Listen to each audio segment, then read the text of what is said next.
설명특허 강의 제9강 9주차 강의의 2교시를 시작하겠습니다.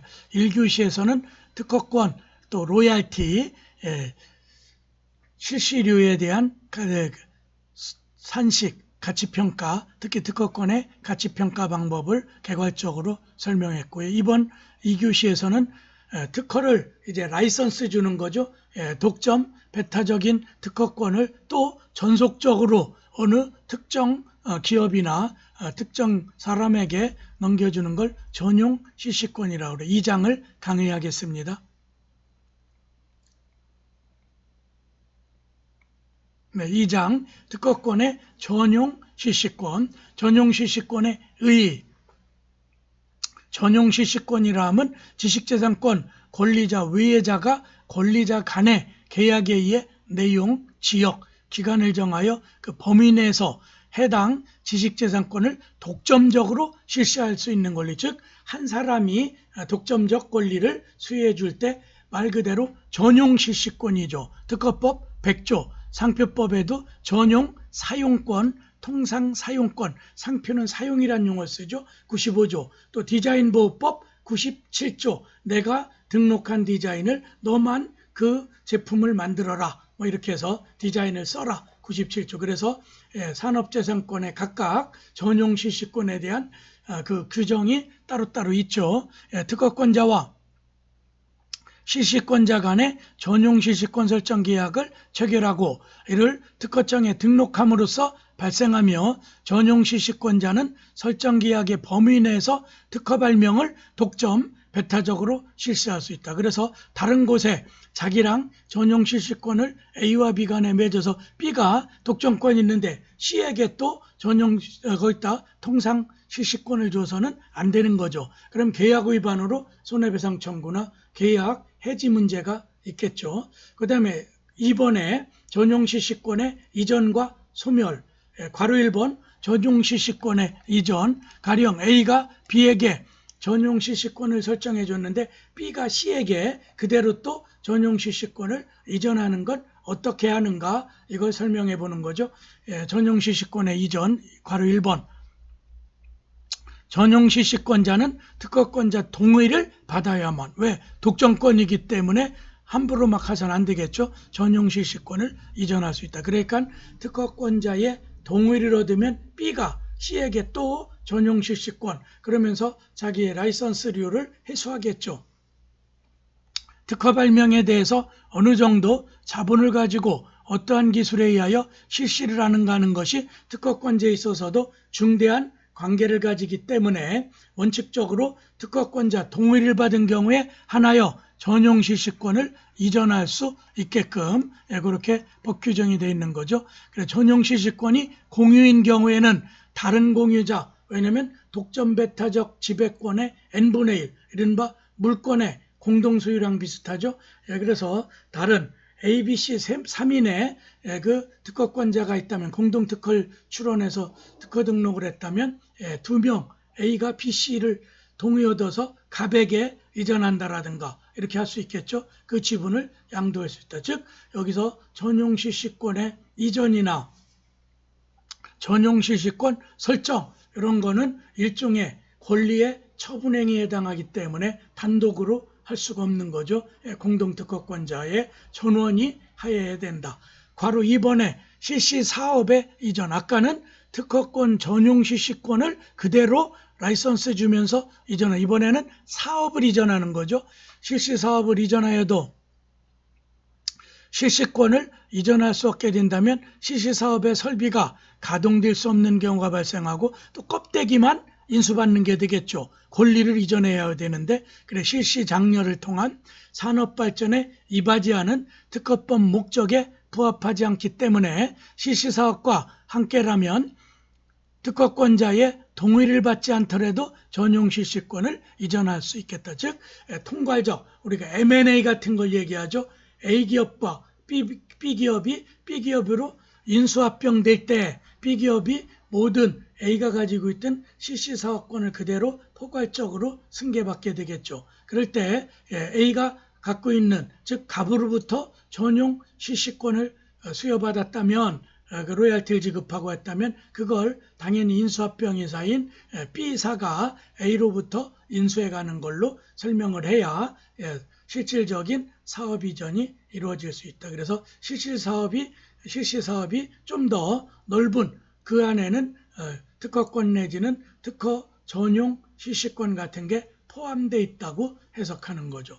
또 그 다음에 괄호 3번의 상속 또는 포괄 승계. 가령 A라는 사람이 B에게 전용 실시권을 설정했는데 B가 갑자기 사망하면 그 밑에 B-B2- 뭐 이런 자식들이나 상속인들이 있겠죠.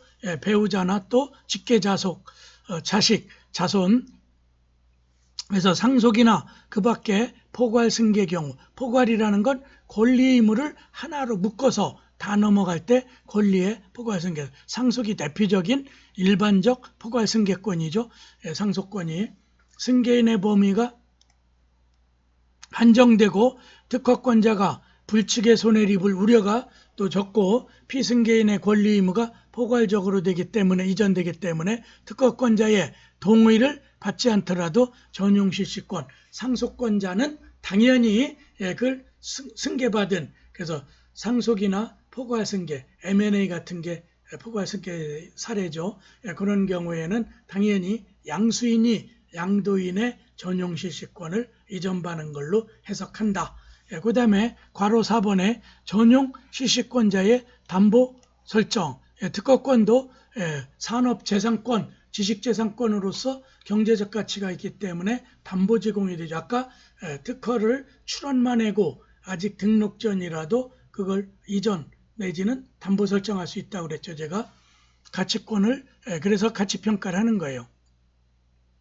맨 윗부분 보면은 전용 실시권자는 특허권자의 동의를 받아야만 그 전용 실시권을 목적으로 하는 질권을 설정하거나, 그래서 동산에 준하는 건 질권, 권리질권이 되겠죠. 또 통상 실시권을 허락할 수 있다. 그래서 여러분들이 저당권, 그러면은 저당권은 그 물체인 부동산을 전제로 하기 때문에 그거는 일정한 저당권을 설정하죠. 부동산엔. 그리고 동산엔 뭐 고가의 시계라든가 이런 건 질권을 설정하는데 유체동산 또는 권리, 그래서 우리가 주식 같은 걸 양도담보로도 하고 관세법상 담보물권이죠. 또 권리 질권 제도를 활용해서 거기다가 질권 설정. 그럼 여러분들도 특허권도 권리잖아요. 일종의 독점배타적 지식재산권으로서의 물권적 권리예요. 그래서 거기에다가 권리질권을 설정하거나 또 통상실시권을 허락할 수가 있겠다. 특허권자 동의하에 하는 거죠.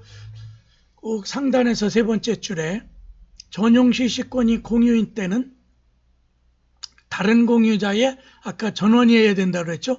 동의를 받아야만 그 지분에 대한 질권을 설정하거나 전용 실시권에 대한 통상 실시권을 허락받을 수 있다. 그래서 전용 실시권은 독점배타권인데 그 독점배타 받은 자와 또 다른 제3자 간에 일반적으로 나랑 같이 사업을 하면서 너도 생산을 하라. 이게 통상실시권 개념이 되겠죠. 그래서 이런 경우에도 동의 얻어서 공유일 때는 전원이 해야 된다는 거죠.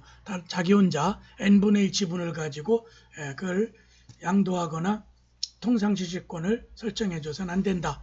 또 그러나 전용 실시권자가 설정 범위에서, 그러니까 자기가 수여받은 권리죠. 다시 전용 실시권을 설정하는 건 안 된다. 왜? 독점적인 의미의 충돌이 일어나는 거죠. 그게 모순이 되는 거죠. B에게만 너만 써라. 그러면서 가까운 친구일 수도 있고 협력사이기도 하고, 그런데 그거를 제3자에게 또 전용 실시권을 한다는 건 모순이죠. A가 B에 대해서만 인정을 했는데, 그리고 여러분 임차권도 그렇죠. A가 임대인, B가 임차인이라면 건물 같은 경우도 임차인이 누군가 또 경제성 있는지 수익이 괜찮은지 이런 걸 전체적으로 판단한 다음에 임차인을 정하고 임대차 계약을 하죠. 그런데 임대인의 동의 없이 임차인이 마구 전대, 또 하나의 임대차를 전체적으로 하는 건 안 되죠. 소부분 임대차는 가능해요. 그런데 자기가 건물 하나를 임대차 해놨다가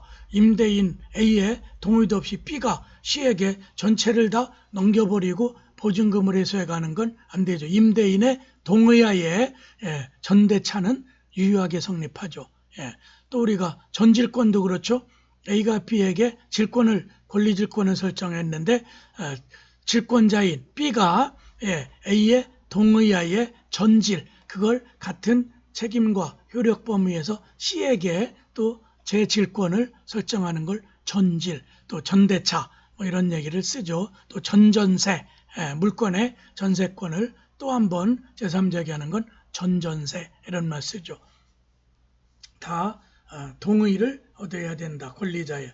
괄호 5번에 특허권자의 특허권 포기 등. 그래서 이제 특허권자가 이젠 돈 벌 만큼 벌기도 했고 또 거의 특허가 이제 공개될 출원일로부터 20년이었잖아요. 특허권. 실용신화는 10년, 상표권은 10년씩 갱신.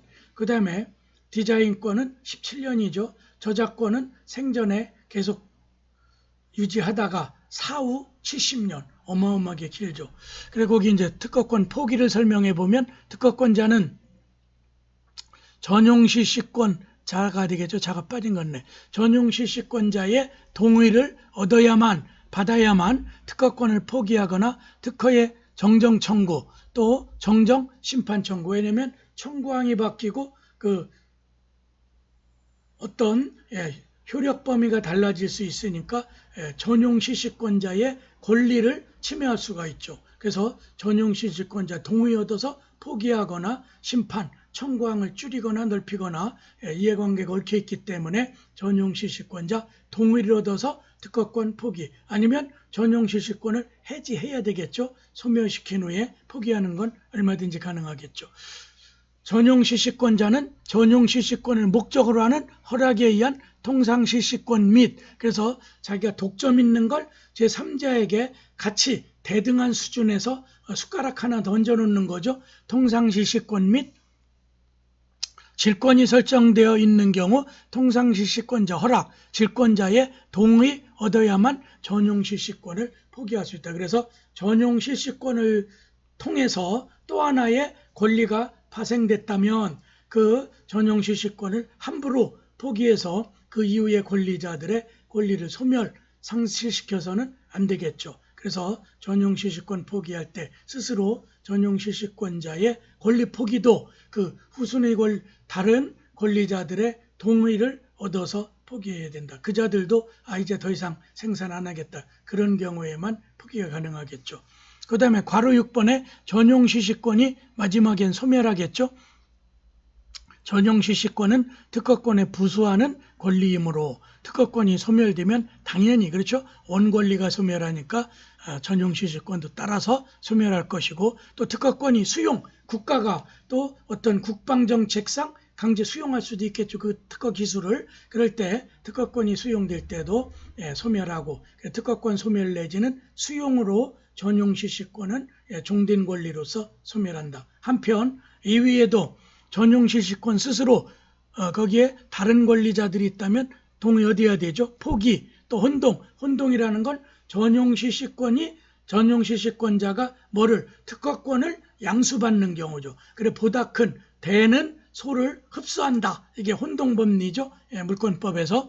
또 설정계약의 해지 뭐 이런 거고, 또 계약의 무효나 취소, 설정기간의 만료 등으로 전용 실시권은 소멸하겠죠. 그래서 그 계약, 자기들끼리 합의한 내용에 따라 5년이라든가 10년 이런 식으로 계약 기간이 있겠죠.